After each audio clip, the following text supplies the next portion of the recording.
Bismillahirrahmanirrahim. Assalamualaikum warahmatullahi wabarakatuh. Alhamdulillahirabbil alamin. Wassalatu wassalamu ala Rasulillah nabiyina Muhammadin wa ala alihi wa ashabihi wa man tabi'ahum bi ihsan ila yaumiddin. Amma ba'd. Alhamdulillah, kita pada malam hari ini kembali kita melanjutkan kajian hadits pilihan seputar keimanan yang dikumpulkan oleh Syekh Muhammad bin Abdul Wahhab rahimahullah dengan judul Usul al-Iman, dalil-dalil hadits seputar keimanan. Kita pada malam hari ini akan membaca hadits yang ke-13, alhamdulillah, yang beliau sebutkan di hadits pilihan seputar keimanan ini. Kata beliau rahimahullah, wa an Anas radhiyallahu anhu qala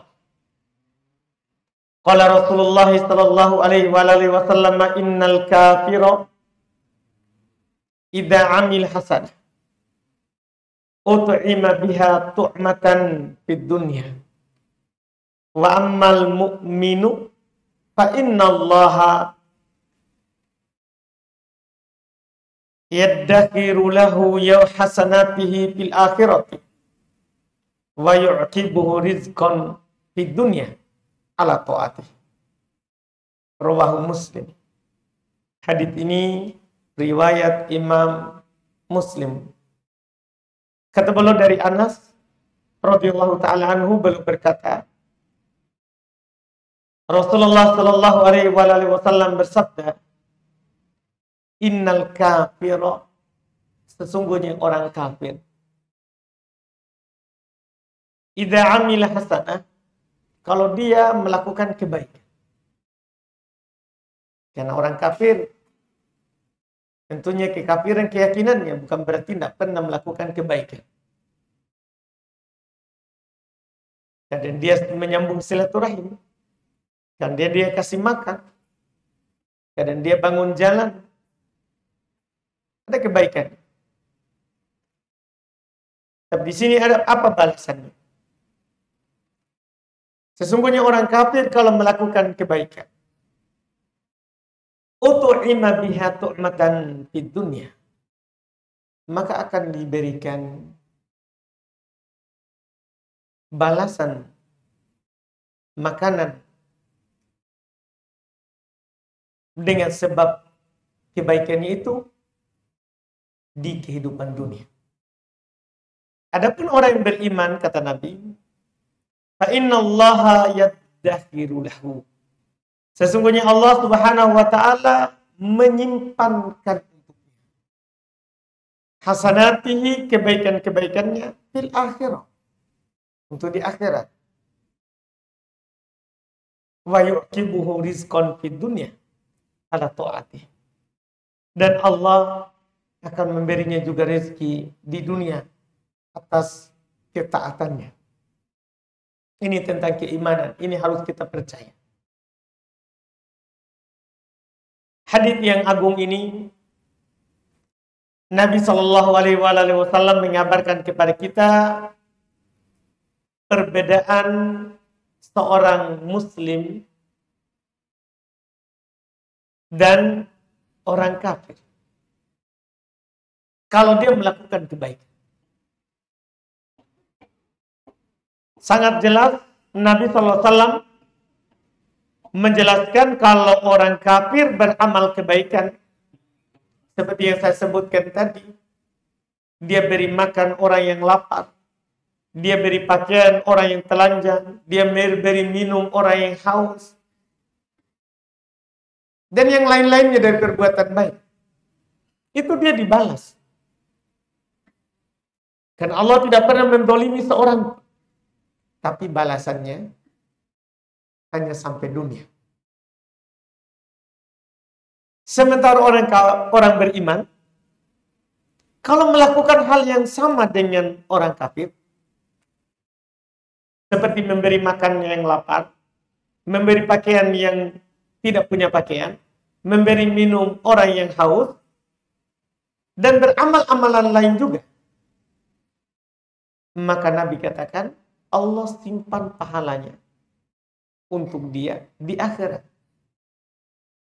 Bersamaan dengan itu, Allah juga kasih kemudahan rezeki di dunia.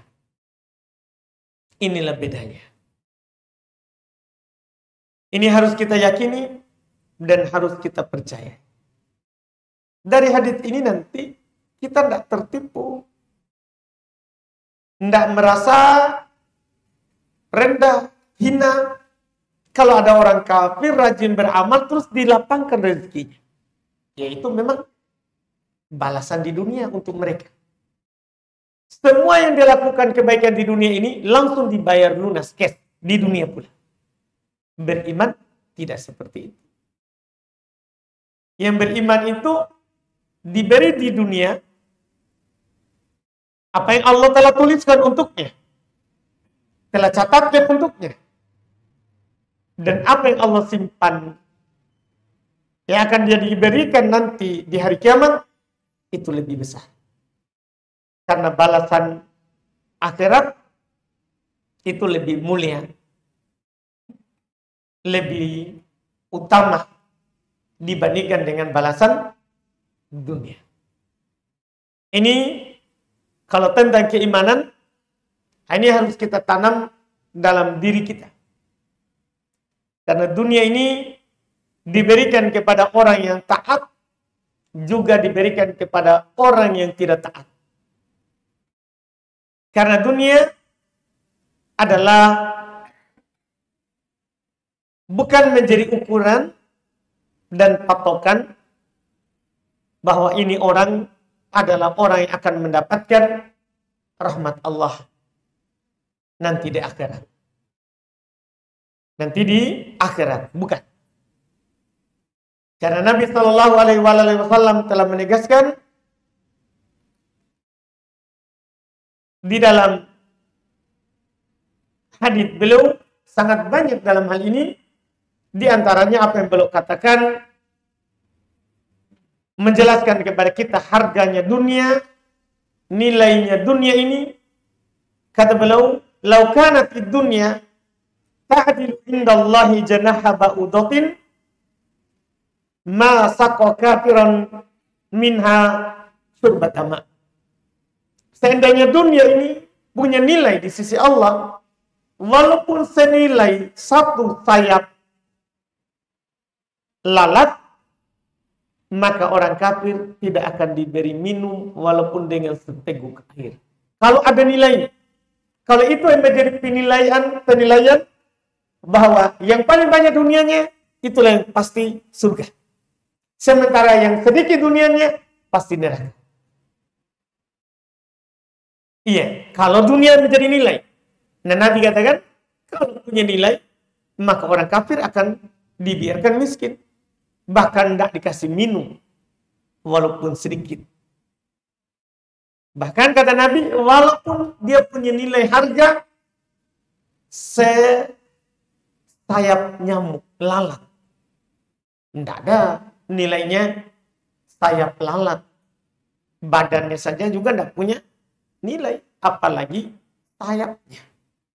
Maka ini menunjukkan bahwa sekali lagi, kalau Allah kasih orang kafir dunia, itulah balasan kebaikan yang mereka dapatkan. Dan hanya sampai di situ. Dan hanya sampai di situ. Karena memang orang kafir, dia beramal, niatnya adalah dunia saja. Orang kafir, sekali lagi, kalau dia beramal, adalah amalannya itu yang dia niatkan, yang dia harapkan adalah dunia. Tidak ada yang lain.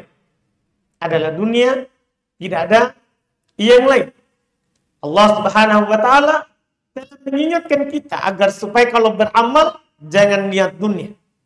Karena kita akan seperti orang kafir jadinya. Di akhirat kita hanyalah menjadi penghuni neraka. Na'udzubillah. Allah katakan, "Man kana yuridul ajilah ajalna lahu fiha ma nasha'u liman nurid. Tsumma ja'alna lahu jahannama yaslaha madmuman madhur." Barang siapa yang di kehidupan dunia ini dia beramal menghendaki perkara duniawi. Dia beramal mau dunia yang segera. Apa kata Allah? Ajalna lahu fiha manasa. Kami akan segerakan juga. Lihat. Kami akan segerakan untuknya di dunia itu pada apa yang kami kehendaki. Ini kalau orang beramal dunia, Allah juga akan kasih dunia itu sesuai dengan kehendaknya Allah. Liman nurid, kepada siapa yang kami kehendaki. Tidak semua juga orang mau dunia langsung dikasih semua. Tidak, masih terikat dengan kehendaknya Allah. Kalau juga Allah inginkan. Banyak orang beramal siang malam untuk dunia, miskin juga. Karena kembali lagi kepada kehendaknya Allah. Karena ada yang ahli kalau dikasih cocok, bisa dia tahan. Ada juga kalau dikasih, tidak bisa dia kelola. Tidak bisa dia kelola. Ini di dunia. Setelah itu, "Tsumma ja'alna lahu jahannama yaslaha madmuman madhura." Kemudian kata Allah, na'udzubillah, kami akan memasukkannya ke dalam neraka. Kami siapkan untuknya jahanam. Dia akan memasukinya dalam keadaan tercela, lagi hina, terusir. Ini bagi yang ingin dunia.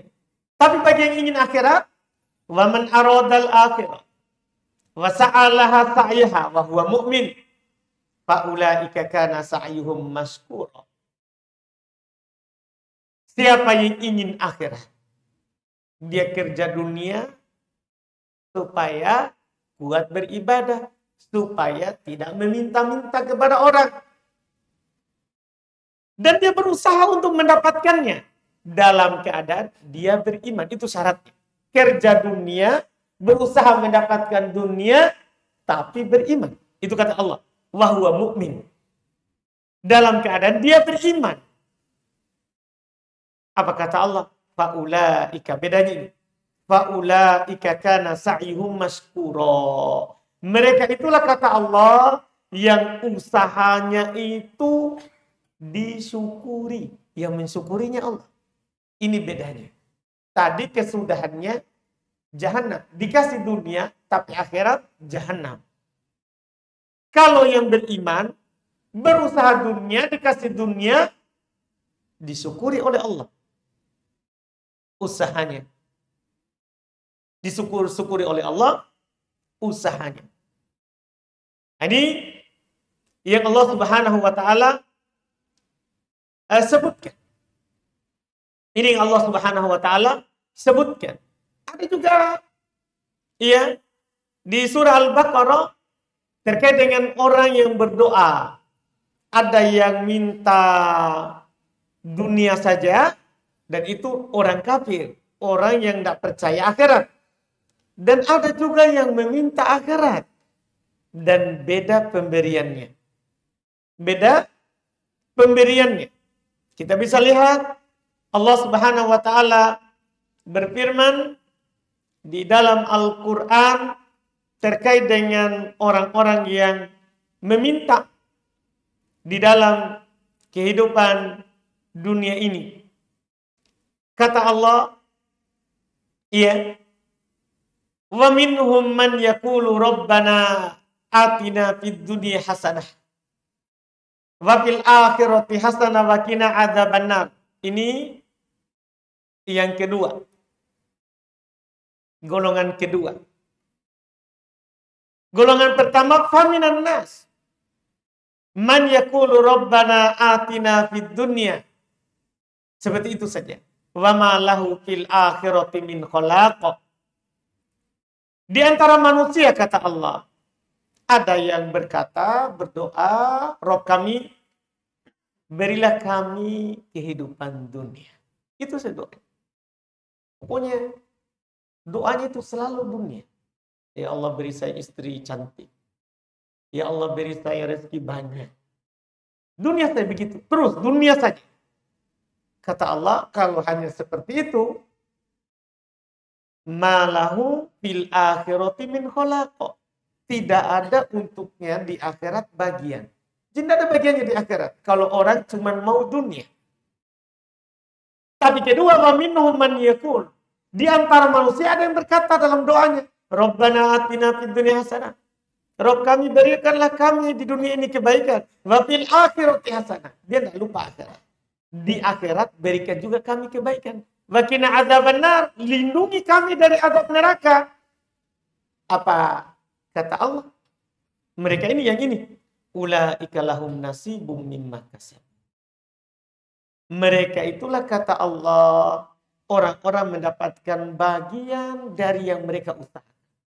Jadi kalau orang yang minta dunia, minta juga akhirat, akan mendapatkan bagian.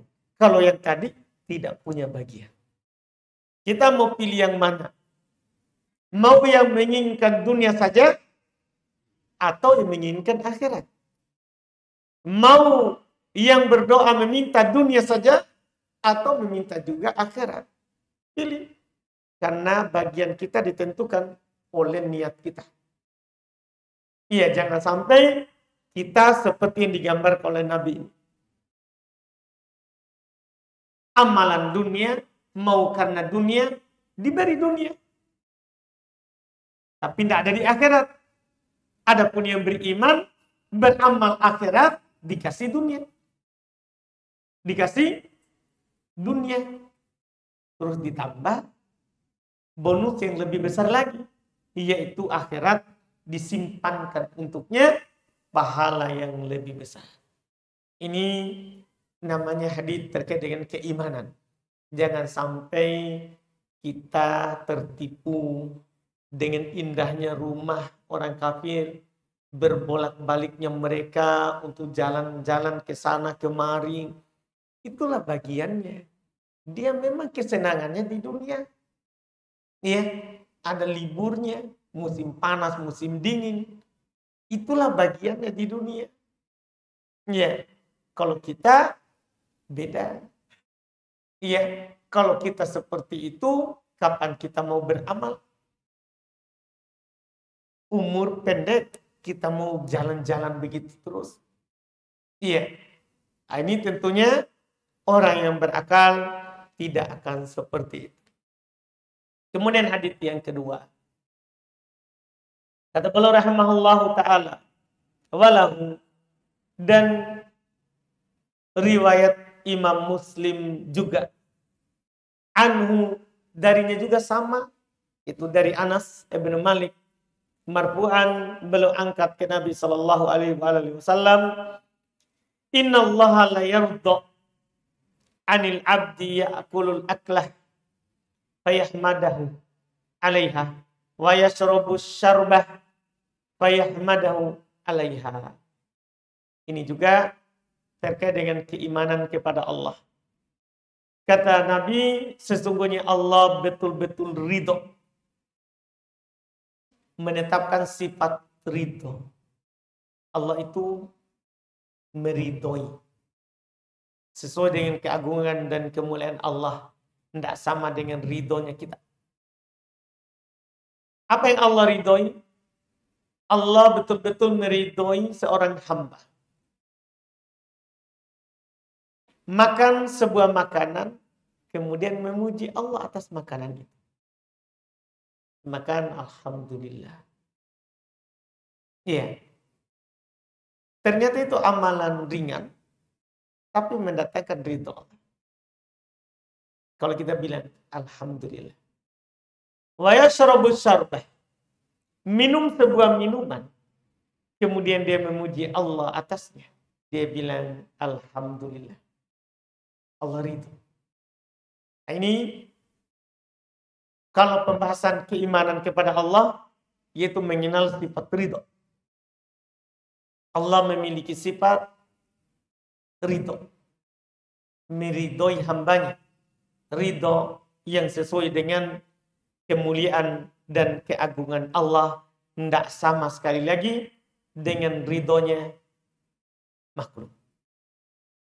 Yang kedua, kandungan hadis ini, kalau makan, minum, jangan lupa puji Allah. Karena kita bisa makan, bisa minum, itu nikmat dari Allah. Bukan dari kita. Allah yang memberikannya. Allah yang memudahkannya. Jadinya kita bisa makan, kita bisa minum. Jangan lupa memuji Allah. Yang kedua itu. Kemudian yang ketiga, ini anjuran untuk selalu bersyukur kepada Allah. Bahkan atas nikmat kecil. Makan, minum. Itu kan diantara nikmat Allah, tapi itu kecil. Tidak seberapa kalau dibandingkan dengan nikmat badan yang sehat. Tidak seberapa lagi kalau dibandingkan dengan nikmat umur yang panjang. Tidak seberapa lagi kalau dibandingkan nikmat kita di atas Islam.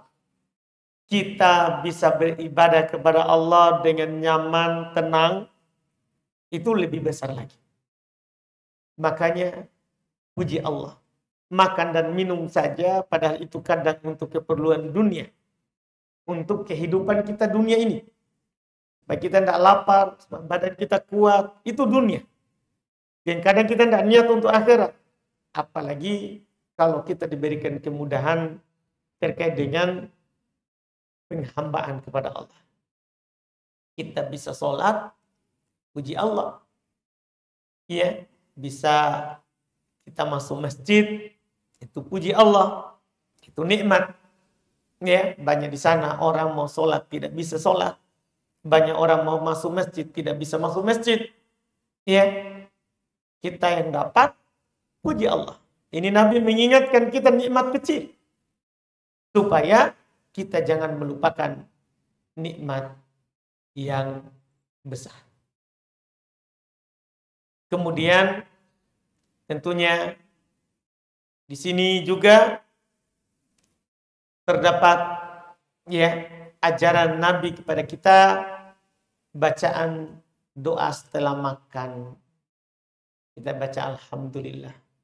Jangan tunggu bersendawa. Sebagian orang kalau bersendawa baru alhamdulillah. Nanti kalau tidak bersendawa berarti tidak alhamdulillah. Itu sebagian orang begitu. Nanti bersendawa baru bilang alhamdulillah. Habis makan tidak. Sudah minum tidak. Iya. Tunggu nanti bersendawa baru bilang alhamdulillah. Akhirnya setan tahan supaya dia tidak bersendawa. Akhirnya tidak bilang alhamdulillah. Tidak bilang alhamdulillah. Ini tidak. Alhamdulillah itu disyariatkan bukan karena sendawa. Itu bersin. Kalau bilang kita bersin, disyariatkan alhamdulillah. Itu bersin. Kalau bersendawa, tidak ada bacaannya. Kalau kita baru bersin bilang alhamdulillah, itu syariat. Tapi kalau kita bersendawa baru bilang alhamdulillah, maka kita bid'ah. Iya, karena tidak ada tuntunan. Kalau bersendawa bilang alhamdulillah. Yang ada itu kalau sudah makan bilang alhamdulillah. Katakan alhamdulillah. Ini yang dituntunkan dalam hadis ini.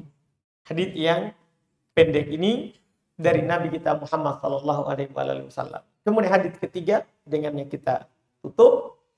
Kata beliau wa an Abi Dzar radhiyallahu taala anhu qala Rasulullah sallallahu alaihi wasallam at-tatis sama'u wa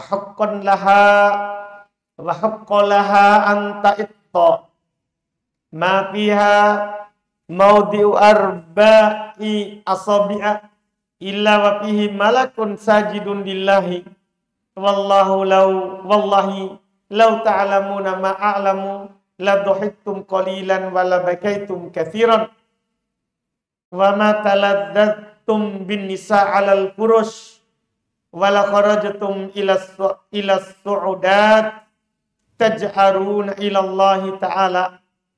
Rawahu Tirmidzi wa qala hadithun hasan. Wa qawluhu law ta'lamuna ma a'lam la dhahiktum qalila wa la bakaitum katsira fi sahihaini min hadithi Anas. Ini hadis tentang keimanan juga yang belum sebutkan. Kata beliau dari Abu Dar radhiyallahu taala anhu, beliau berkata, Rasulullah sallallahu alaihi wasallam bersabda, "At-tafis sama." Langit merintih. Langit merintih. Dan wajar baginya untuk merintih. Merasa berat. Karena tidak ada empat jari. Empat jari kecuali padanya terdapat malaikat yang sujud kepada Allah. Jadi kita tidak tahu berapa jumlahnya itu. Penduduk langit berarti lebih banyak daripada penduduk bumi. Maka langit merintih. Atau itu kuda kalau dikasih muatan lebih besar, itu akan keluar suaranya. Langit juga begitu. Dan wajar kata Nabi untuk dia merintih. Karena tidak ada empat jari. Kecuali pasti ada malaikat yang sujud kepada Allah. Kemudian Nabi mengingatkan, kalau demi Allah, kalau kalian mengetahui apa yang saya tahu, maka kalian akan sedikit tertawa dan akan banyak menangis. Dan kalian tidak akan berlezat-lezat, bernikmat-nikmat dengan perempuan di atas ranjang. Dan kalian akan keluar ke tanah lapang, menangis, merintih, berdoa, mengeluarkan suara, berdoa kepada Allah Subhanahu wa taala. Ini riwayat Imam Tirmidzi dan berkata hadits hasan. Dan sepotong lau ta'lamuna ma'alam, seandainya kalian tahu apa yang saya tahu, kalian akan tertawa sedikit dan akan banyak menangis. Kalau ini Bukhari Muslim dari Anas bin Malik. Hadits ini terkait dengan keimanan kepada Allah. Iya. Adalah kita mengenal ciptaannya Allah. Langit yang besar itu. Terus dia Allah punya malaikat yang kita tidak tahu jumlahnya. Kita tidak tahu jumlahnya. Semuanya beribadah kepada Allah. Ini menunjukkan agungnya Allah. Dia disembah oleh makhluk-makhluk yang mulia, yang tidak pernah bermaksiat. Malaikat. Dan mereka, sebagaimana yang Allah gambarkan di Quran, itu para malaikat. Mereka tidak pernah bosan, berhenti dari bertasbih kepada Allah. Yusabbihuna al-lail wan nahar la yafturun. Mereka bertasbih kepada Allah malam dan siang, tidak pernah futur. Itu agungnya Allah itu. Dan kita tidak tahu berapa jumlah yang beribadah kepada Allah tadi. Setiap 4 jari sudah ada yang sujud kepada. Siang malam. Makanya Allah ingatkan kita manusia. Fa inistakbaru, kalau kalian sombong, tidak mau beribadah kepada Allah, falladzi inda rabbik yusabbihuna lahu bil-laili wan nahar wa hum la yas'amun. Kalau kalian sombong, kalian takabur, tidak mau beribadah kepada Allah, maka yang ada di sisi Rabbmu, dia bertasbih untuk Allah malam dan siang, tidak pernah bosan. Artinya tidak mengurangi keagungan Allah. Allah itu maha agung. Allah maha besar. Disembah oleh penduduk langit. juga disembah oleh penduduk bumi. Huwallazi fis sama'i ilahun wa fil ardi ilah. Dialah Allah yang disembah di langit, juga disembah di bumi. Itu maha agungnya Allah, maha besarnya Allah Subhanahu wa ta'ala. Ditambah lagi miliknya ini langit dan bumi dan isi keduanya. Kata Allah, walahu man fis samawati wal ard. Milik Allah lah apa yang ada di langit dan apa yang ada di bumi. Itu punyanya Allah. Iya, termasuk kita. Kita baca semua surat An-Nas, Malikin Nas. Dia Allah pemiliknya, penguasanya, rajanya, manusia. Iya, kita ini adalah bagian kecil dari miliknya. Kenapa saya bilang bagian kecil? Karena kita belum setinggi langit, belum sedalam bumi, gunung, belum. Kakinya belumlah sejauh kakinya gunung. Iya, kita bagian kecil. Bersama dengan itu, kadang iya kita tidak menyadari kecilnya kita dan agungnya dan besarnya Allah Subhanahu wa ta'ala. Makanya orang-orang yang menyombongkan diri dalam beribadah kepada Allah, maka Allah Subhanahu wa ta'ala akan menyiksa mereka atas kesombongannya itu. Tidak akan masuk surga orang yang di dalam hatinya ada kesombongan. Kata Nabi SAW, la yadkhulul jannah man kana fi qalbihi mithqala dzarratin min kibr. Tidak akan masuk ke dalam surga siapa yang ada dalam hatinya sebesar dzarrah berupa kesombongan dari menghambakan diri kepada Allah Subhanahu wa ta'ala. Maka tidak pantas langit saja merintih. Iya, itu makhluk yang besar mengeluarkan suara.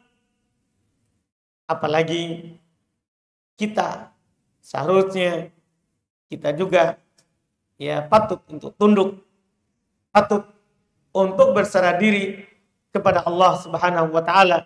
Ditambah kita ini adalah termasuk ciptaan Allah Subhanahu wa ta'ala, termasuk hamba dari hamba Allah Subhanahu wa ta'ala. Ini 3 hadits terkait dengan keimanan yang belum sebutkan. Kita cukupkan dulu, insya Allah kita lanjutkan lagi nanti di pertemuan setelahnya. Kita lanjut dengan pertanyaan.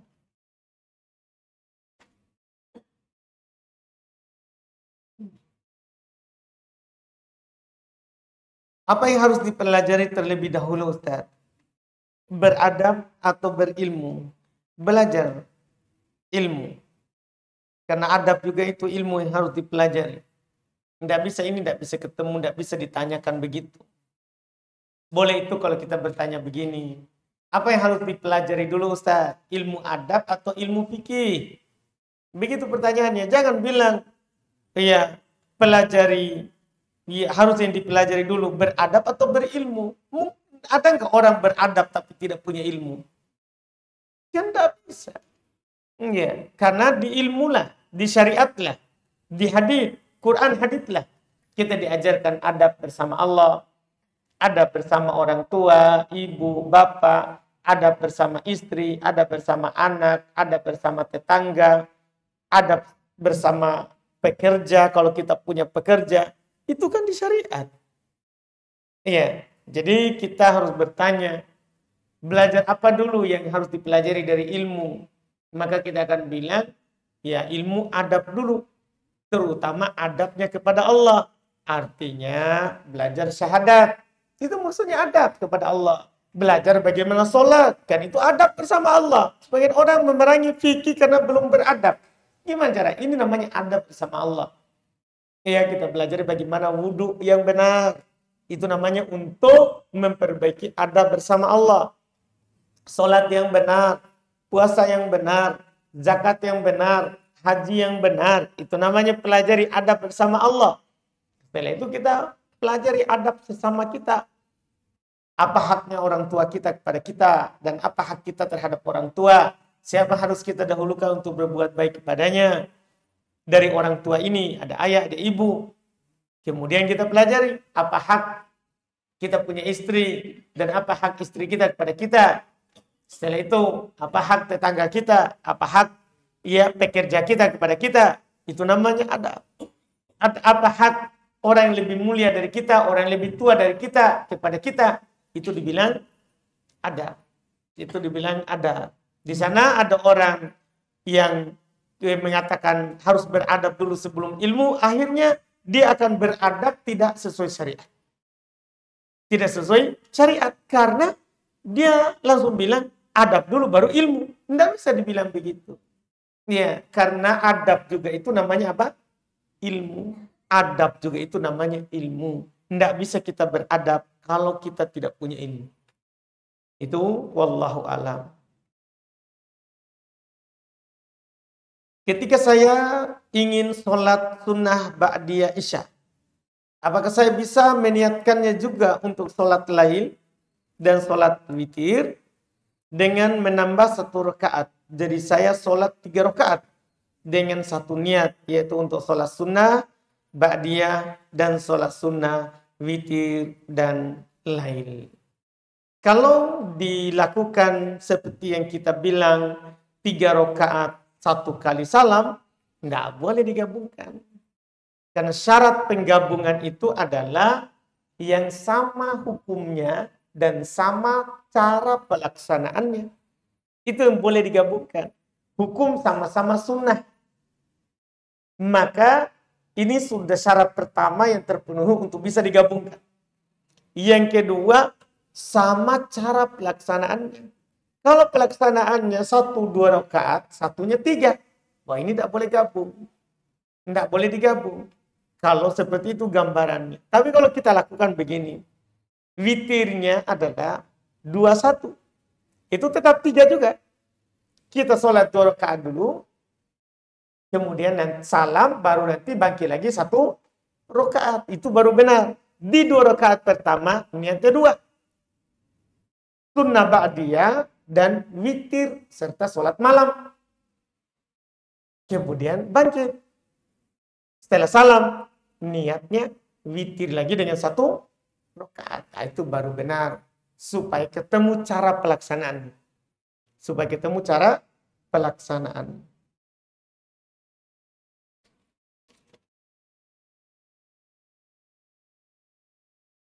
Kami mempunyai peliharaan kucing. Kalau sedang birahi atau mau kawin, kucing jantan selalu kencing sembarangan. Sehingga seluruh rumah bau. Apakah boleh kucing tersebut dikebiri agar tidak lagi ada nafsu birahinya? Hingga tidak kencing sembarangan lagi. Boleh, tidak apa-apa. Tidak apa-apa kucing dikebiri. Iya, yang penting jangan orang. Iya, kucing enggak apa-apa dikebiri. Iya. Tapi kalau kita enggak kebiri, lebih bagus. Tinggal kalau dia birahi, taruh di kandang supaya dia kencing di kandang. Itu lebih bagus lagi. Itu lebih bagus lagi. Jadi kita tetap biarkan dia tidak dikebiri. Ya, kita kan tahu. Ya, kita sudah tahu itu kalau birahi. Ya, tinggal kalau kita pantau dia sudah mulai birahi, sudah, kasih di kandang sama pasangannya. Kalau ada, kalau enggak ya kasih saja di kandang selama dia birahi. Kan boleh menkandangi kucing. Yang penting dikasih makan dan dikasih minum. Yang enggak boleh itu adalah kita kandangi, enggak dikasih makan, tidak dikasih minum. Itu yang enggak boleh. Itu yang tidak dibolehkan. Ada pertanyaan? Silakan Pak.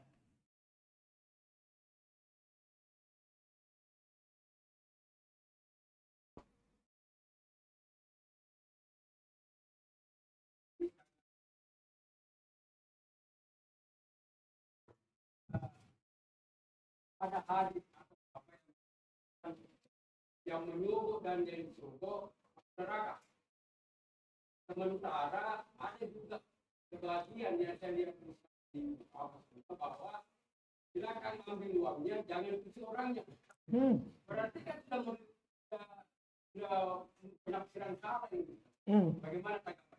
Itu kita sudah tahu salah. Itu yang kita tahu salah.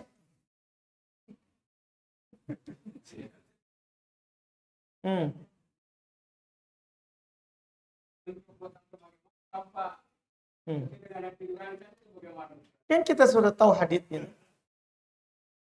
Kita sudah tahu haditsnya. Kita sudah tahu tadi salah itu yang bilang. Cukup itu kita beramal. Kata? Ya enggak Pak Haji Husni? Alhamdulillah. Silakan Pak. Waalaikumsalam.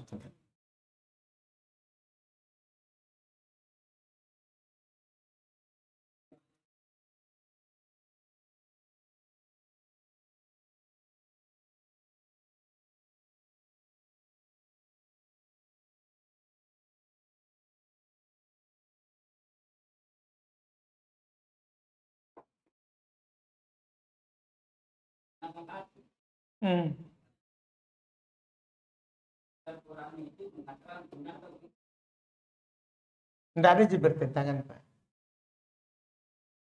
Kita tahu di mana itu akal.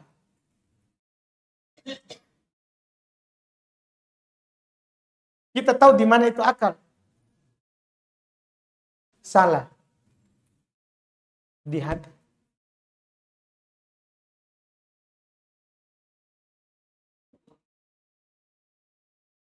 Iya, makanya disitulah akal Pak, di hati. Makanya yang buta orang kafir itu yang buta. Orang yang buta kepada Allah, tidak tahu tentang Allah, tidak mau belajar, bukan matanya yang buta. Bukan kepalanya yang tidak paham, tapi hatinya. Jadi akal itu Pak, di hati. Adapun kepala, sama di tangan tak, sama di hidung tak. Itu hanya alat indera. Kita sentuh, yang memahami apa yang kita sentuh adalah hati kita. Kita cium, yang memahami apa yang kita cium, hati. Demikian pula lihat, ini hanya indera. Yang memahami apa yang kita lihat, itulah hati.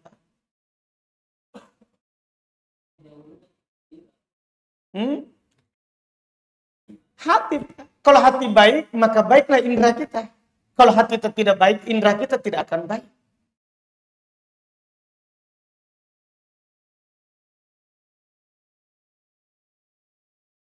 Makanya yang ditanya nanti, yang disebutkan oleh Allah Subhanahu wa Ta'ala kan Pak, yang ditanya itu bukan akal, tapi hati. Tapi adalah apa? Hati, ya kan Pak? Disebutkan itu di Quran. Disebutkan dalam Al-Quran. Yang firman Allah Subhanahu wa Ta'ala, Inna sam'a wal basara wal fu'ada kullu ulaika kana anhu mas'ula. Sesungguhnya yang namanya as-sam'a, pendengaran, wal basara, penglihatan, wal fu'ad, dan hati. Dia yang akan ditanya tentang apa yang dia dengar, tentang apa yang dia lihat, dan apa yang dia pahami. Hati yang disebut. Nggak ada otak. Karena orang berpikir itu masuk rangsangan lewat kepala, tapi yang pikir hati. Makanya Nabi katakan, inna fil jasadi mudghah, di dalam badan itu ada segumpal, sepotong daging, segumpal darah. Kalau baik akan baik seluruhnya. Kalau rusak, rusak semua. Begitu. Masih ada, Pak? 3 kali mencuri. Jangan kasih tahu orang. Nah.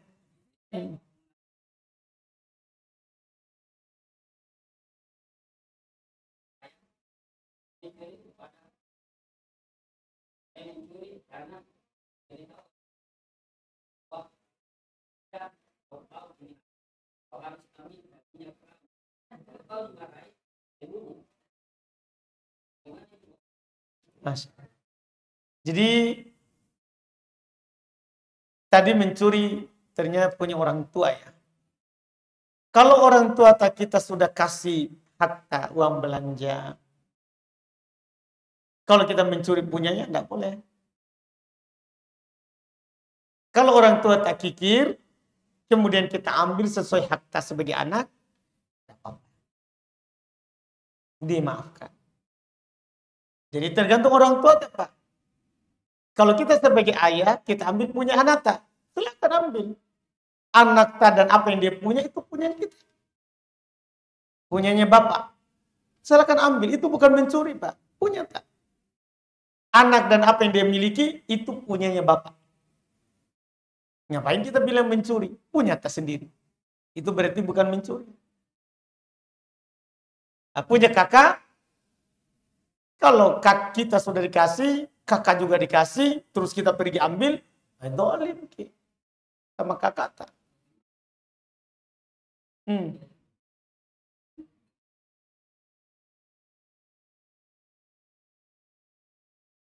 Orang tua.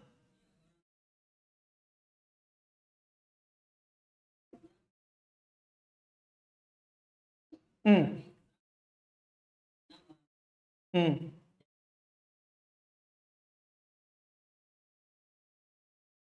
Makanya sudah saya kasih itu, bikin saya kasih tahu kita tadi. Kalau orang tua tak pelit, ya,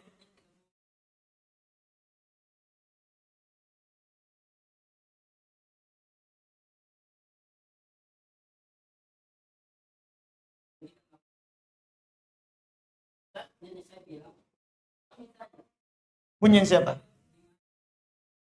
Punya siapa yang kita ambil? Tanya ke kakak. Kan?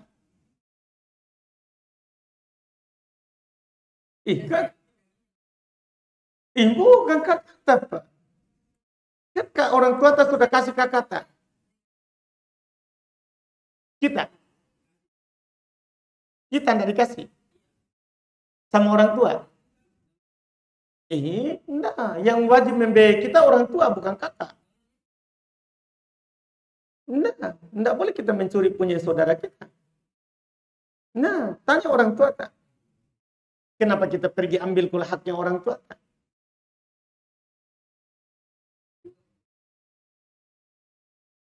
Ya, tanya mereka kakak. Saya enggak mau dukung ke di situ. Tanya kakak. Nanti saya bilang ambil maki baru kita pergi ambil. Berkelahi sama kakak. Nanti kita mau bilang besok datang ke masjid. Itu yang rumahnya di masjid ini kemauan yang bilang yang ambil. Saya dibawangi parang. Bahaya itu. Jadi tidak bisa saya bilang. Hak orang itu susah.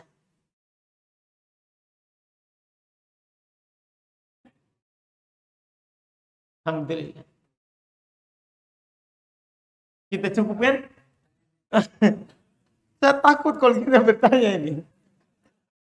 Baik, Pak. Alhamdulillah. Tengah.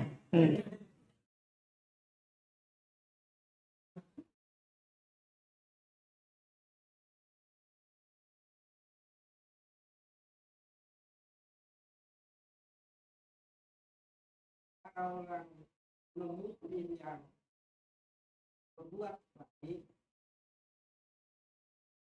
dunia berbuat baik yang paling dia dapat ya saya adukan bukan dengan ini kita berikan katakanlah yang sudah sangat kita doa bagaimana orang-orang terdekat ini kan ada istilah alim bagi cawapres lalu dia tidak mengucapkan amin karena bukan dia pilihannya, itu bukan dia hubungannya. Baik.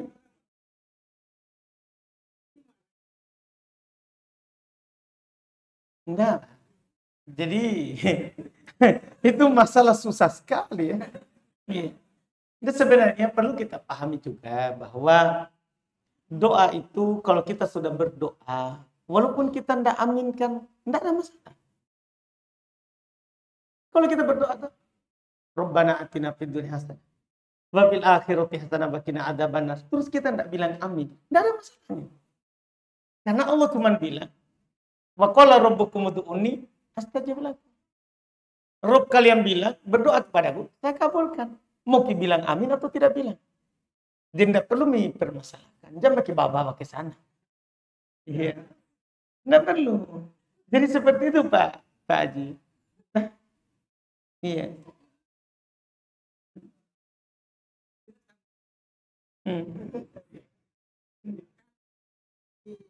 Ini di politik karena kita kan dalam politik. Mudah-mudahan semua kita di sini adalah seluruh kami.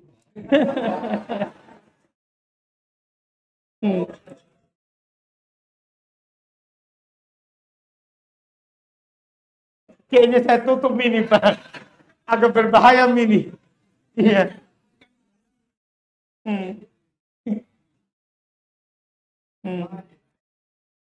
Baik.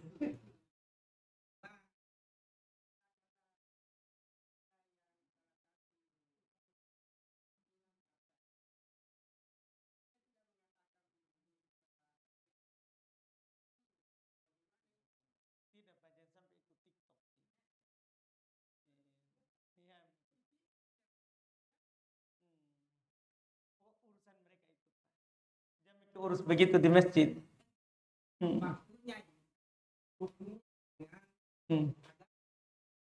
Nanti Pak. Insya Allah kalau lewat waktunya baru kita ngomong itu. Insya Allah. Atau lewat waktunya. Sudah pernikahan baru. Pak Haji dah? Iya, ada jawabannya Pak, tapi tidak cocok. Di masjid Pak tidak dipakai untuk begitu. Atau? Alhamdulillah. Iya. Baik, kita cukupkan alhamdulillah dengan pertanyaan yang tidak bisa dijawab tadi. Iya, alhamdulillah. Iya. Subhanakallahumma hamdik asyhadu an la ilaha illa anta astaghfiruka wa atubu ilaik. Assalamualaikum warahmatullahi wabarakatuh.